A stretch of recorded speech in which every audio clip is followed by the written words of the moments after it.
एक हरे भरे जंगल में चीकू नाम का एक छोटा सा तोता रहता था। चीकू हर सुबह सबसे पहले सूरज को नमस्ते बोलता और पेड़ों पर बैठकर मीठी मीठी आवाज में गाना गाता। एक दिन जंगल में तेज आंधी आई और एक नन्हा पंछी अपने घोंसले से गिर गया।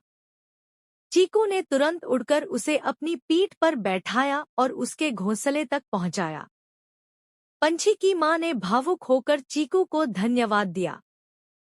चीकू मुस्कुराकर बोला, जंगल परिवार है, हम सब एक दूसरे